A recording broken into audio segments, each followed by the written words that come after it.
Hallelujah! Christ is risen.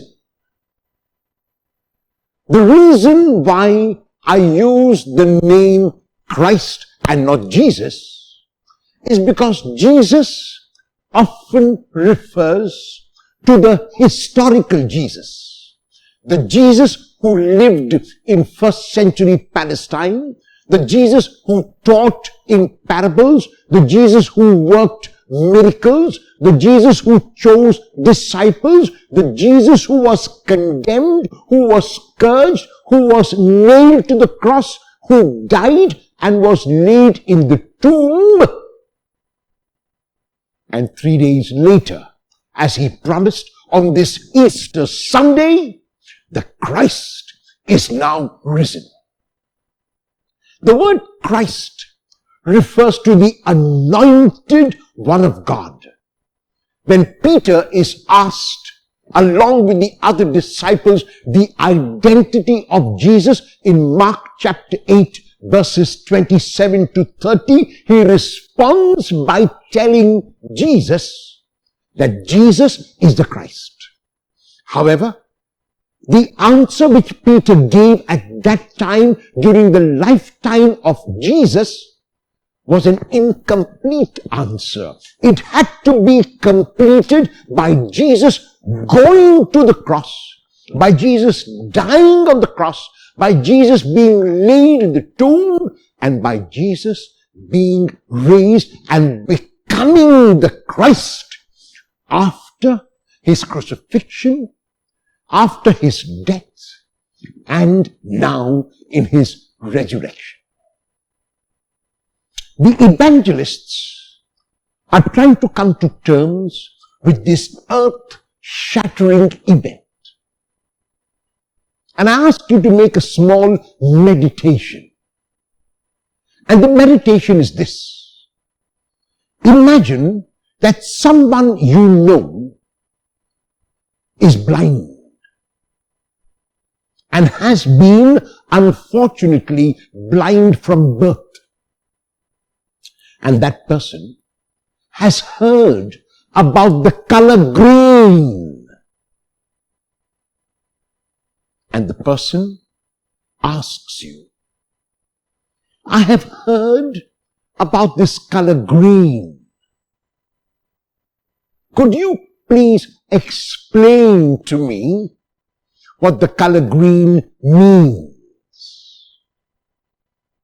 And you make an attempt and you say, green is a color that is soothing to the eyes. And the person says, but I cannot see. And you say, green is as soothing as soft music. Is it really so? Green is what trees have on their leaves. I can feel the leaf, the person says to you, but I cannot see. After some time you realize that in order for the person to experience the color green in its entirety, the person has to see. Explanations will always fall short. Explanations will always be inadequate, and sometimes explanations may not really say what the reality is. And so one day the person might recover his or her sight and hears soft music, and because you explained the color green as soft music, might imagine that that is the color green.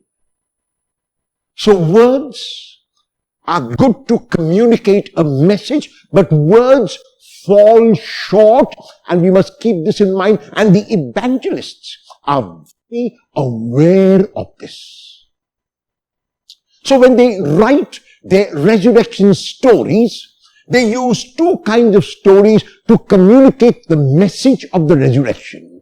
One kind, which is found in all the four Gospels, is known as the empty tomb episodes. Either one woman, like in the Gospel of John, only Mary Magdalene, two women, like in the Gospel of Mark, 3 women, like in the Gospel of Matthew, and many women, like in the Gospel of Luke, go to the tomb on Sunday morning, and for a variety of reasons, and they find the tomb empty. There is no one there. The body of Jesus, which had laid in the tomb, which was buried in the tomb, is not there any longer. And they wonder what to make of this. The empty tomb narratives or the empty tomb stories are saying to us that it was the same Jesus who was buried in the tomb who is not there now. It was not a different Jesus. The Jesus who died on the cross and was laid in the tomb is now not in the tomb. The second kind of resurrection stories which the evangelists use is known as the post-resurrection appearances of Jesus. After he was raised from the dead in the longer ending of Mark, in the Gospels of Matthew, Luke, and John, Jesus appears to the disciples. John has 2 whole chapters dedicated to the resurrection, and Jesus appears to the disciples at least 3 times when they are together and when there are 7 of them at Lake Tiberias.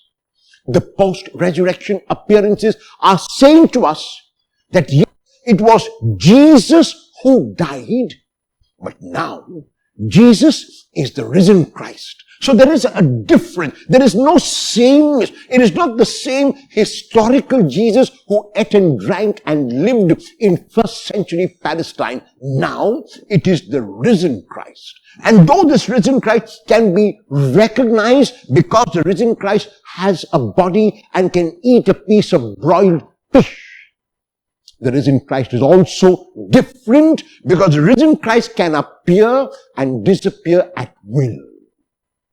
So if the empty tomb episodes stress sameness, the same Jesus who died is not there now. The post-resurrection appearances stress difference. It is now not the historical Jesus whom we encounter. It is the risen Christ.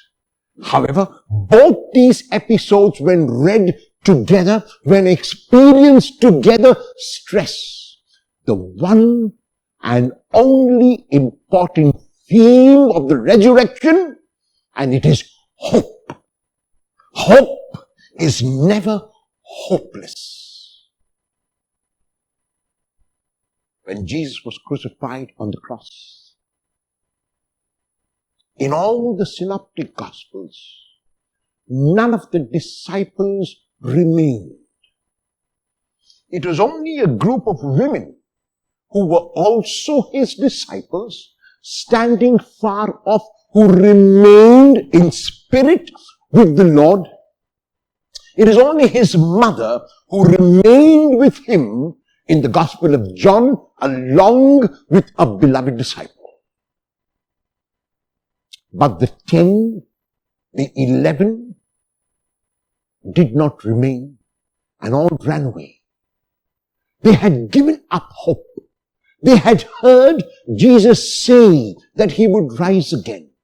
They had heard Jesus say that he would come again. They had heard Jesus say that death would never be the end. And yet, even after the passion and resurrection predictions in which Jesus was so emphatic of what would happen to him, the disciples gave in to despair. The disciples lost hope. In the Gospel of Luke, we are told about 2 disciples walking away from Jerusalem to Emmaus because they had lost hope. In the Gospel of Luke, very clearly, the disciples are told that they must remain in Jerusalem, and whatever has to happen after the death of Jesus will happen in Jerusalem. So any movement away from Jerusalem, like the 2 disciples did, is a movement away from hope, and to hopelessness, to despair. When the disciples are in the upper room tomb in the Gospel of John without Thomas. They are unable to believe that the Lord has indeed been raised, even though he breathes on them this risen spirit. And so the disciples are living in a situation in which they have given up, in which they have lost hope, in which they say that there is no point in continuing, and that is why in the Gospel of John they are up with the doors shut because they are afraid. Their leader they saw being crucified on the cross. Their leader they saw being scourged and taunted. Their leader they know was buried in a tomb. What remains now? Why should we be optimistic? Why should we be positive? Why should we continue to have hope? And even in their hopelessness, even in their despair, even as the disciples walked to Emmaus, even as the disciples shut the doors of the room and of their hearts, Jesus appears. And Jesus appears giving this one beautiful gift. The gift of Easter, the gift of hope. And we know, in the Acts of the Apostles, the same frightened disciples, the same disciples who ran away at the slightest sign of trouble, the same denier Peter, the same other 10 who would be living in trepidation and hiding, are now disciples who become courageous, disciples who become bold, disciples who are strengthened and fortified by the Christ who gives hope. The feast of Easter, according to me, can be seen as an acronym where every alphabet in the word Easter stands for a word. And so for me, Easter means every. The E in Easter stands for every. The A stands for area. The S stands for starts. The T stands for to. And the E stands for enter. And the R for renewal. So E-A-S-T-E-R means every area starts to enter renewal. And the renewal is because now the Jesus has become the risen Christ. The renewal is now because I have become a new creation. The renewal is now because now there is no more fear. There is no more limit. There is no more doubt. There is only faith. There is only hope. And there is only love. And like Paul says in his letter to the Corinthians, meanwhile, these three remain: faith, hope, and love. As we celebrate this beautiful feast of the resurrection of the Lord, as we encounter the empty tomb, and as we experience that it is the same Jesus who is not in the tomb, let us never look for him in the empty tomb. Let us know that the empty tomb will continue to remain empty. Let us never, like the two disciples, want to walk toward Emmaus, giving into despair, losing hope. Let us not, like the disciples in the Gospel of John, close the doors of our homes and of our hearts.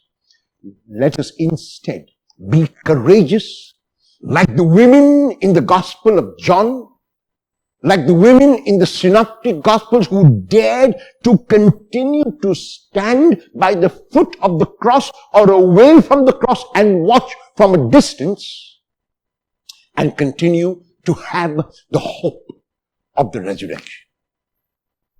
At those times in our lives, when we are tempted to give in to despair, when we think that death is the end, when we are faced with some calamity, whether it is a terminal illness, whether it is a failure in some area of our life, when we are tempted to throw in the towel, when we are tempted to give up, let us remember that the empty tomb is never the place where we look for, because now we keep encountering the risen Christ. May every area in your life enter renewal as you celebrate Easter. A very happy feast of Easter to everyone.